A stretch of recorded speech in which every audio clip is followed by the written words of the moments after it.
As David said, I'm Rupert Suckling. I'm a public health doctor by background. So one of my interests is in how people access health services, and does everybody get an equal chance of accessing health services? And I'm going to talk for about 10 minutes, and then I'm going to hand over to David Meechan. And David's more eminent than me because he is the director of the East Midlands Public Health Observatory and the director of the Trent Cancer Registry. And he's going to show how data can be used, particularly to help us make some of those decisions. So in the next sort of 10 minutes, I'm going to talk a bit about why new accelerators, why new radiotherapy machines are needed, some of the barriers to accessing radiotherapy, how we might think about overcoming those barriers, and then really hand over to Dave to talk about one particular barrier, which is about travel distance. Am I allowed to do audience participation? Absolutely, you are. Can you just give me a show of hands if you've had radiotherapy yourself? Do you put your hands up if you know people that have had radiotherapy?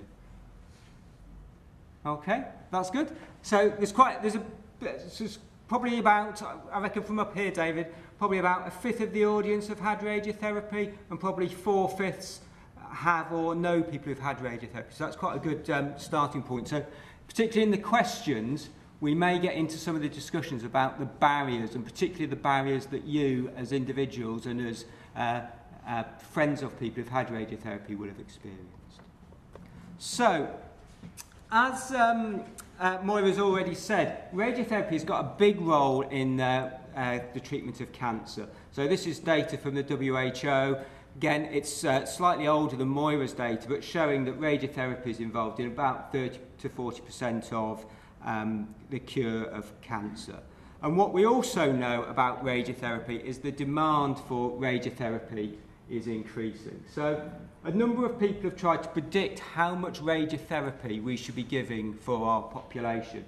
And the top line is something called NRAD. So that's the National Radiotherapy Advisory Group. And they've done some work to predict the amount of radiotherapy that we should be giving. And this is time.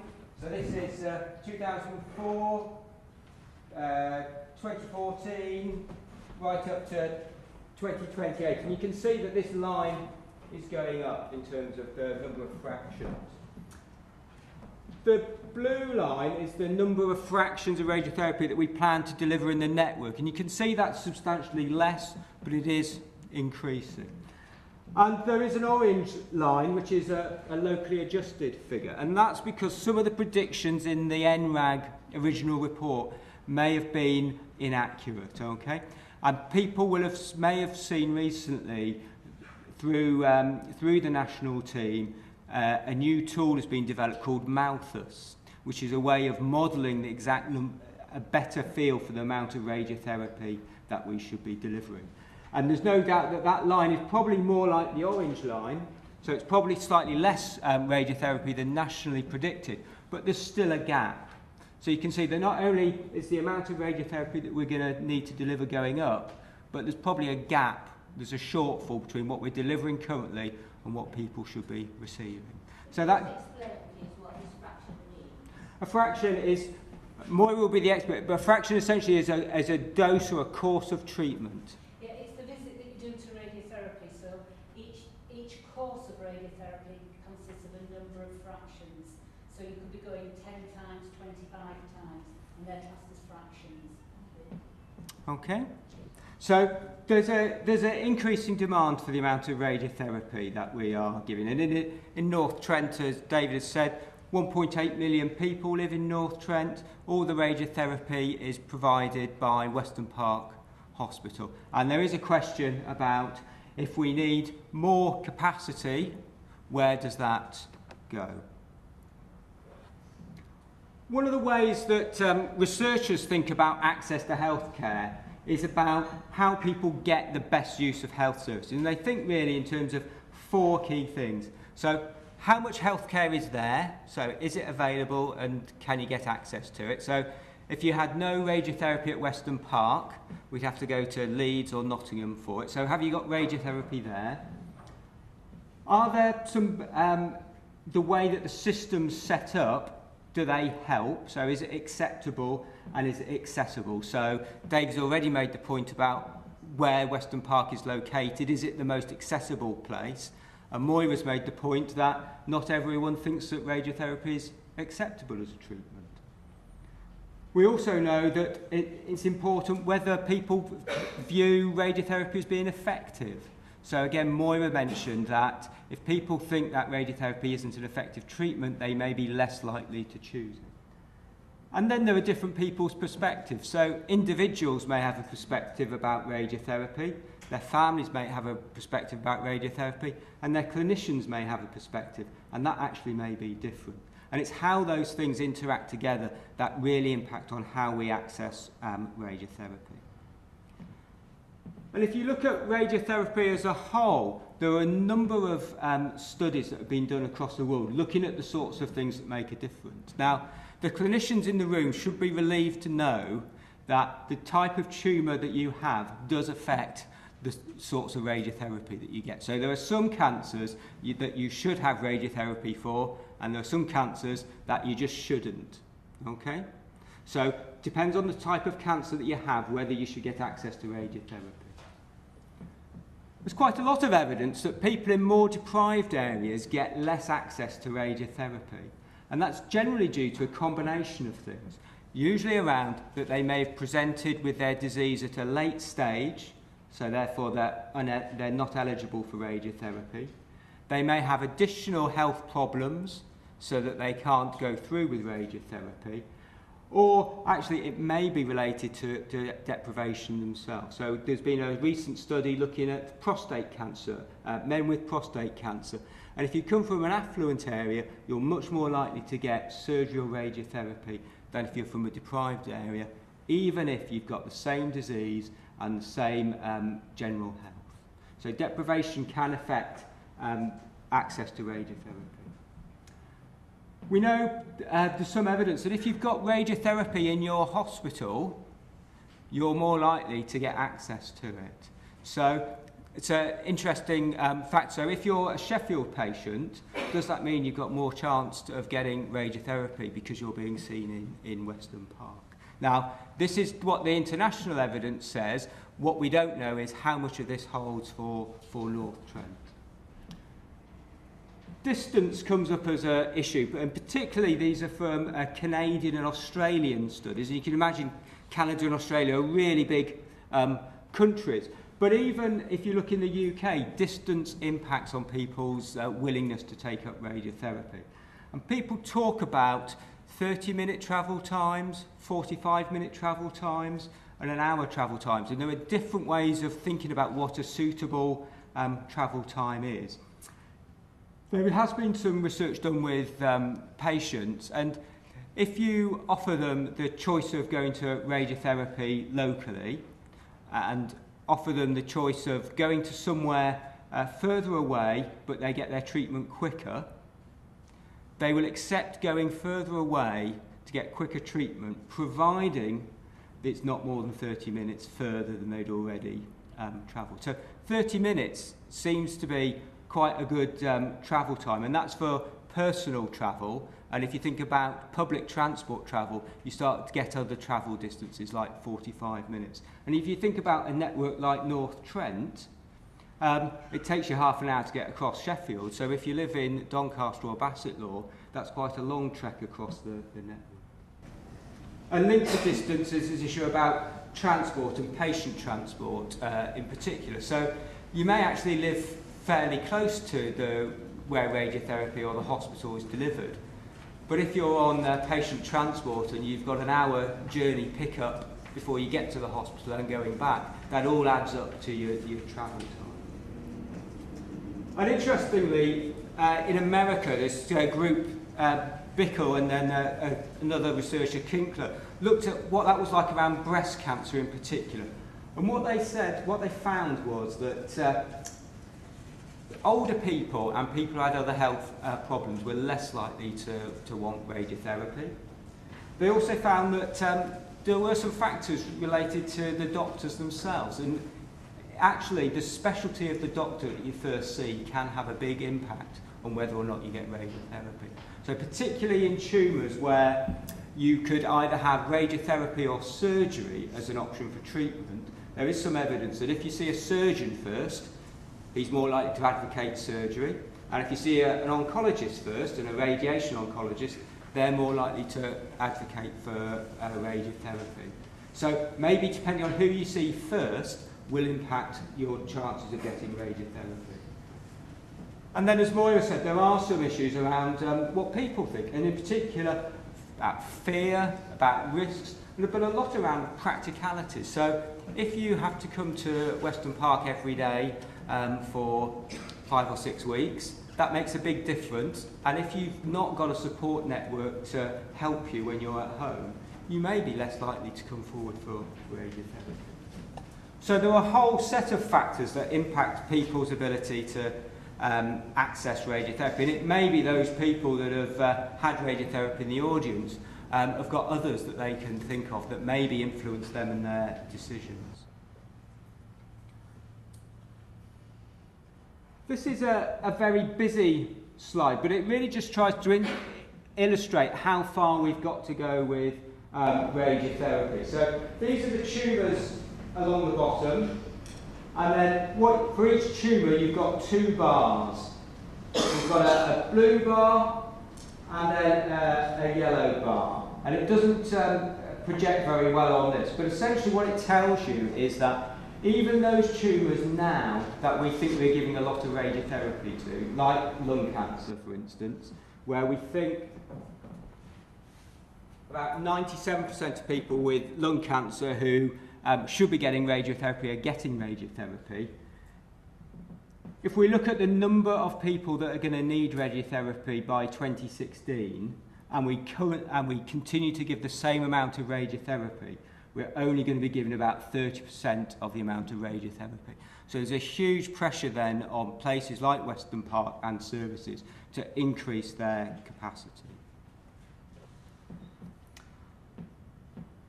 This is the model that Bickle came up with after talking about the interaction of patients, the system and the doctors. And actually, one of the things that's really interesting about this is this notion of candidacy comes out.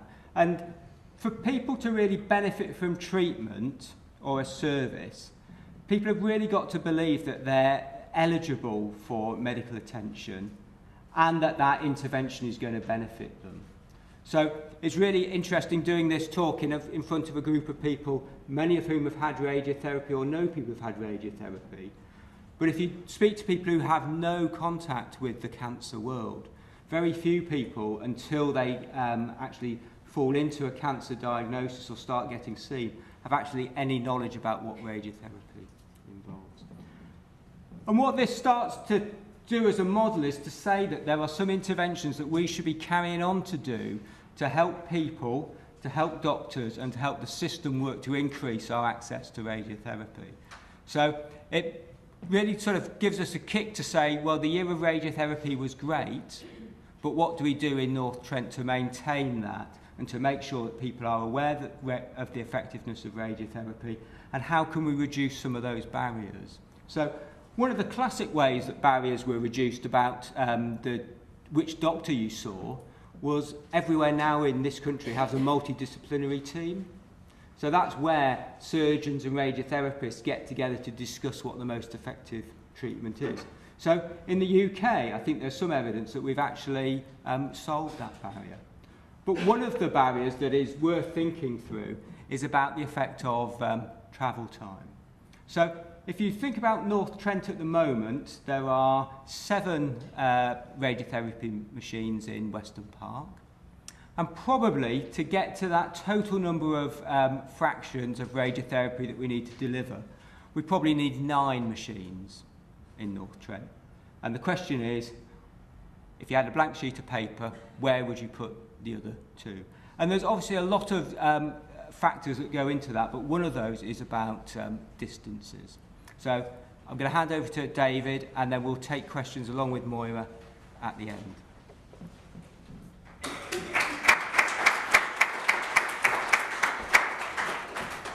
Thank you, good morning. Thank you, Rupert. I don't think I've been called eminent before either. And what I'm going to present today, I ought to give credit to my colleagues at the East Midlands Public Health Observatory, John Langley and Stuart Gray, because they've done all the fancy work. I'm just talking about it. How does this work? What I'm going to talk about is, as Rupert said, if you started with a blank sheet of paper and you wanted to put some extra radiotherapy provision into the network, where would you put it? And that's based on statistical, geographical modelling. And like all of these kind of models, it's only as good as the assumptions that go into them. And some of those assumptions are not necessarily that realistic. So treat to a certain extent what I say with a pinch of salt, because they won't give you the answer, as it says here. It won't tell you where to put the extra linear accelerators. But the whole idea was we were asked to do this to help inform the network's decisions on where additional provision should be put. And as I understand it, that those decisions are still being considered, so no decisions have been made. In particular, the biggest assumption that we make on this is that patients, what would happen if patients went to the place that they could get to most quickly? So it's just like with your sat-nav, those of you got sat-navs in your car. As well as being annoying and at times trying to take you the wrong way up a one-way system, what you can do is put in from here to Weston Park and it will say estimated travel time 35 minutes or something.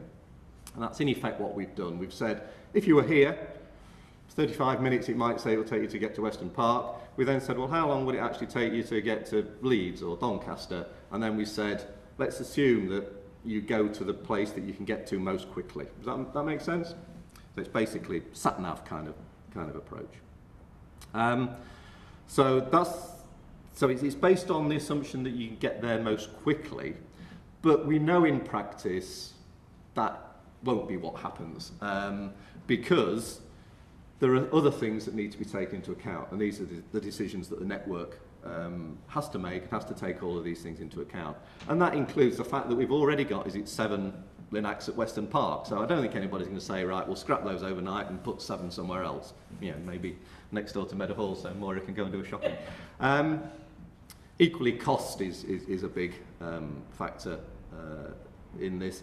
The sort of agreed referral pathways between the different parts of the network and between different networks.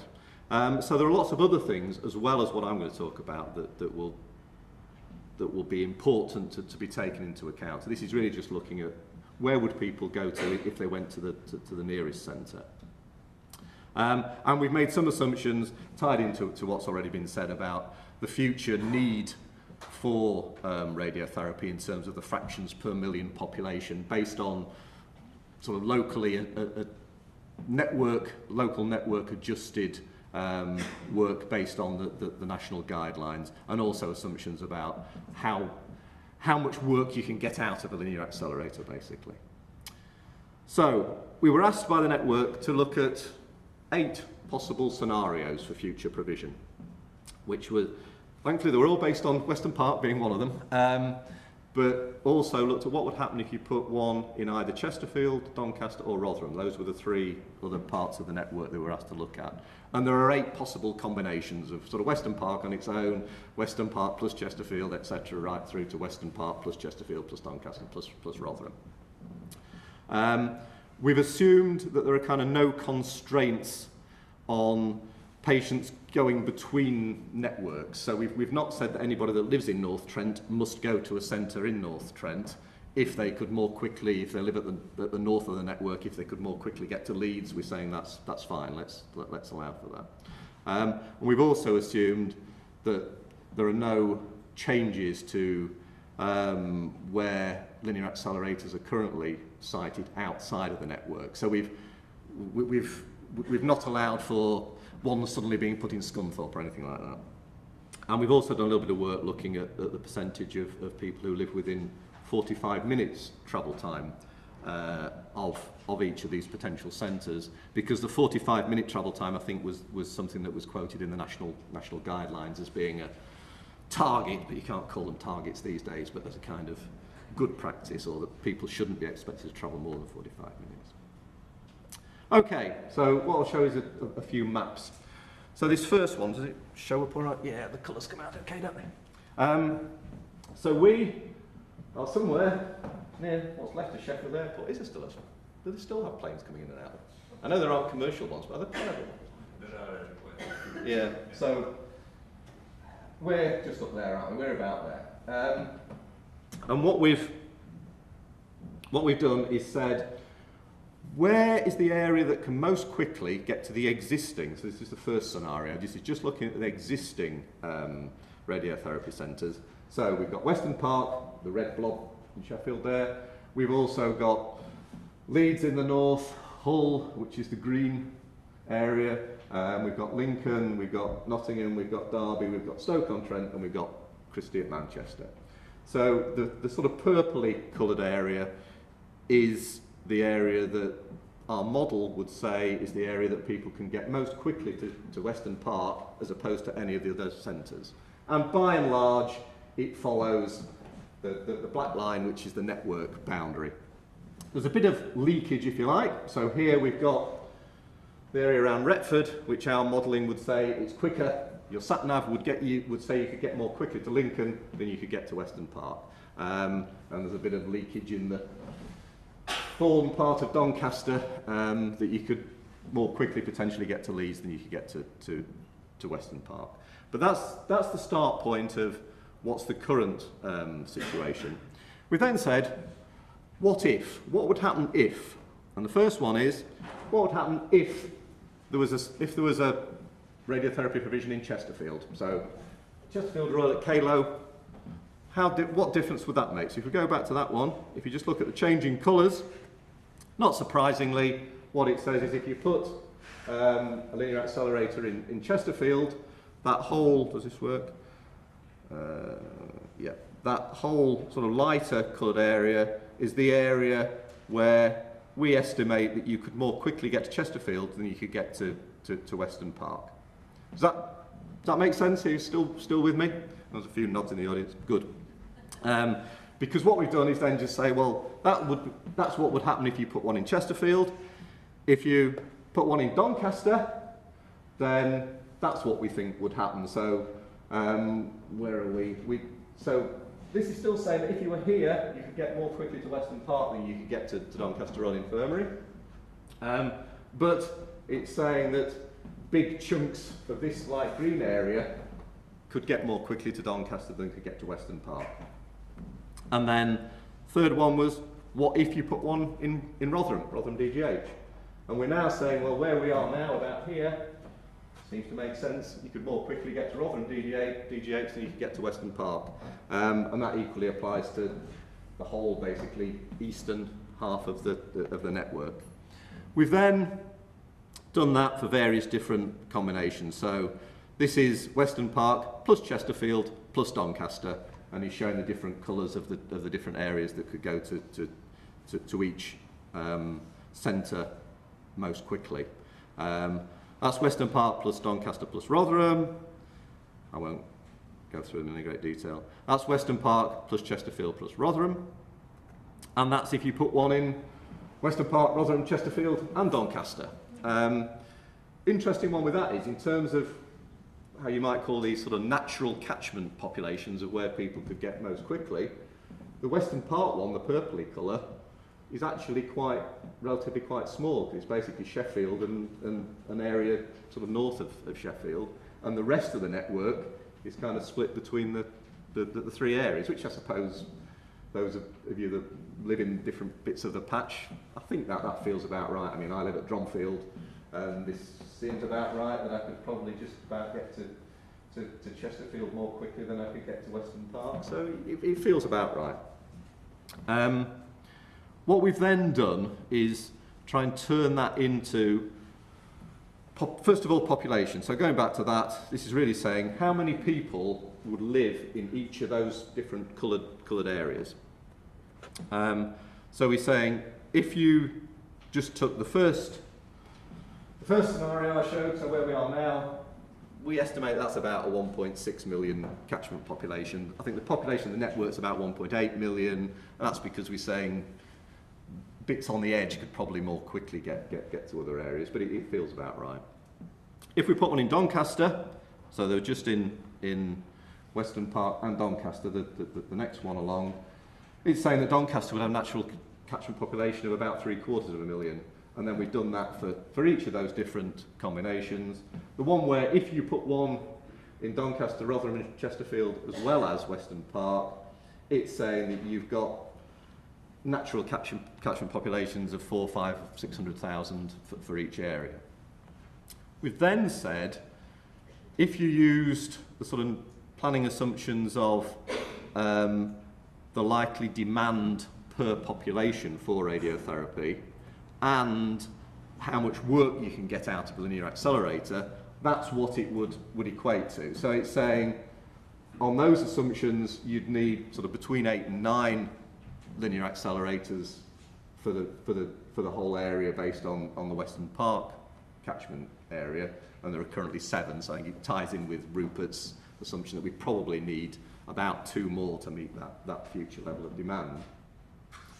But if you go through each of the different scenarios, it's saying that if you put one in Doncaster, that kind of natural catchment population would be enough, should generate enough demand for 4 linear accelerators in Doncaster. It would mean you'd probably only need 6 then in Weston Park, and then you then into decisions, do you want to decommission, if you like, one at Weston Park.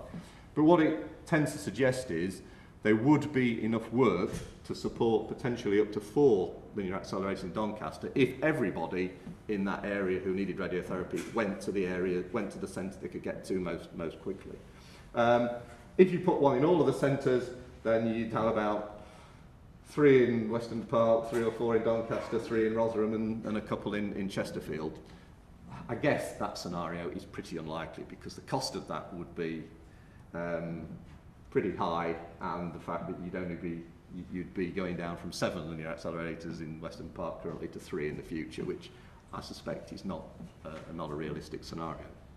But at least I think what it does show is that for each of those centres, there's potentially enough of a natural kind of catchment area, enough of a demand for at least 2 linear accelerators, whether you put it in Chesterfield, Rotherham or Doncaster, which I think is the kind of key message to inform the kind of future discussions, because I think some of the things that are being discussed are, rather than sort of suddenly trying to put a business case for building new linear accelerators in some of these other areas, it might be better to say, well, when do the current linear accelerators at Weston Park, when do they get past their sell-by date? Because at that point, a decision has to be made either to replace those at Weston Park, and that might be the better time to decide, rather than put them at Weston Park, should we put them in Doncaster, Rotherham or Chesterfield?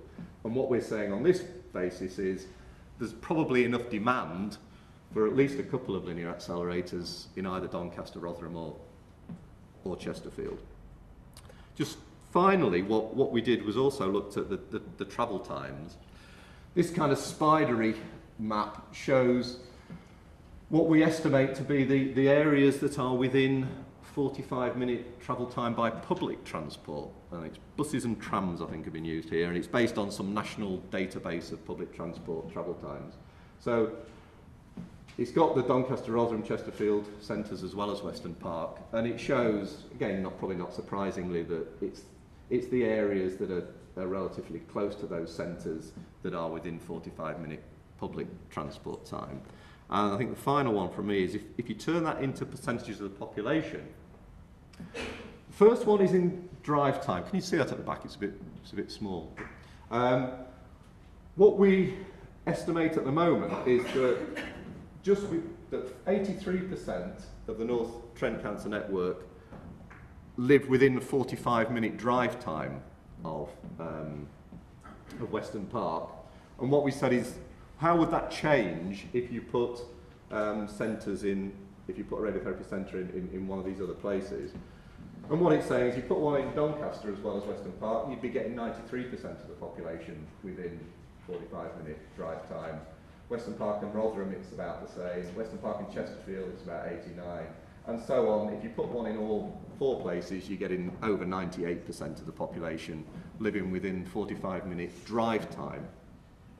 But interestingly, if you look at public transport, saying that at the moment only 32%, less than a third of the network's population live within 45-minute public transport time of Weston Park. If you put one in Doncaster as well as Weston Park Centre, you increase that to 46%, but it's still less than half. And even if you put one in Doncaster, Rotherham and Chesterfield as well as Weston Park, you're still less than 2/3 of the population would live within 45-minute public transport time. So more than a third would still take longer than 45 minutes to get to any of those centres by bus or tram or train or whatever. And I think to conclude, that again comes back to the points that Moira was making about and Rupert about accessibility. And again, I guess one of the decisions that, or one of the factors that needs to be taken into account in the decision over where to put linear accelerators is the balance of investing in new big capital structures that need bunkers, etc., compared with maybe putting more investment into patient transport. Because maybe one of the decisions might be, rather than putting one in Doncaster, you put more money into helping people who live that end of the network get to Weston Park more easily. Those are the things, some of the decisions that the network has to make. And I think that was it. Yeah.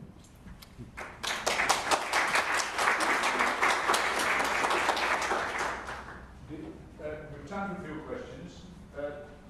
Catherine and then Deirdre. George, please. Can I ask the different permutations, ones that will be included in that, bearing in mind that a lot of patients are involved will go to Weston Park?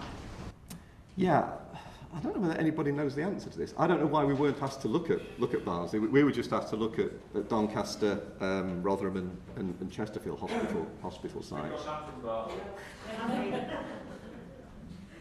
Lady here,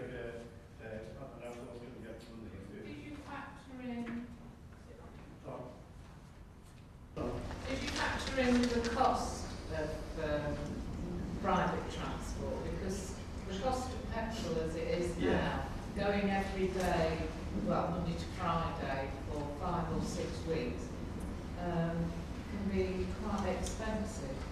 Or very expensive, and that's something that cancer patients, the extra expense with the feeling cold, the heating, car parking, plus petrol on top. I think that should be, I know difficult, but might be a consideration. Yeah, I mean, well. it obviously is a consideration. As I say, what we did was just look at the actual travel times and where could people get to most quickly.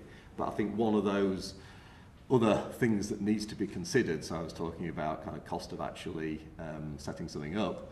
Another thing clearly is the cost to the patient to travel, and as well as cost, I guess it's back to the acceptability.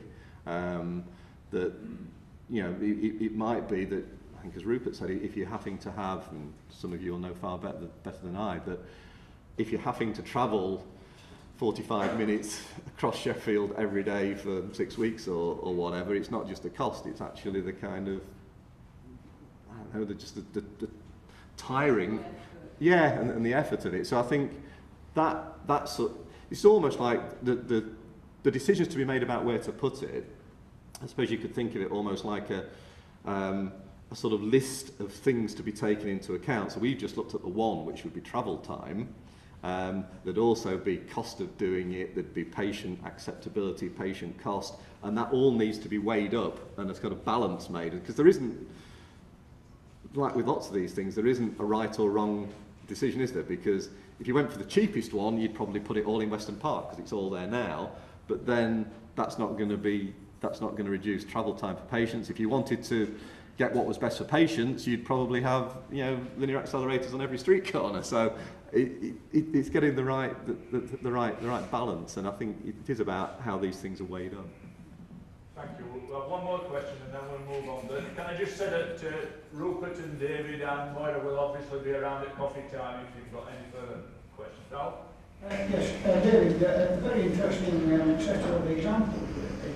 I wonder if you had considered the thought of a semi-mobile or a maniac that could be in multiple centres. Right, I mean, that wasn't one we were asked to look at. I don't know if Stephen or if Stephen or anybody wants to comment on mobile Linux. Yeah. I think this is talking about a new technology where there is a Linac that you can put on the back of a truck. Yeah. However, it's not just a matter of drawing up in the car park and opening the door and treating the patients. It's a semi-permanent installation. You can imagine it's usually a leased cost, it's incredibly expensive. So you have to, it is an interesting possibility. It's something that has been vaguely discussed, but there isn't one in the UK at the moment. And when this thing draws up in the car park, you have to put all sorts of extra radiation shielding and stuff, and you have to make sure the connections to the main hospital are working properly. And it's not without its downside, but it is an interesting idea. That's a new concept, really. Thank you. Obviously, very, very interesting questions, and you would have thought the only question that needed to be asked was what kind of cancer have you got, do you need radiotherapy, and then everything else goes into place, but many other decisions that need to be taken. On David's map of 45-minute travel time, my mum and dad lived on one of the 45-minute boundaries, and both of them had 20 fractions of Western Port, so we as a family went through that journey, obviously, and my mum, 19 years on, still alive and well after radiotherapy for breast cancer. My father had radiotherapy for his lung cancer and died 10 years ago. But thank you ever so much for that talk. And really interested in the decisions that have to be made. And again, as a member of the public, you want to be part of those decisions, join the groups in North Trent that some of us already belong to, and you'll be able to have a say in that kind of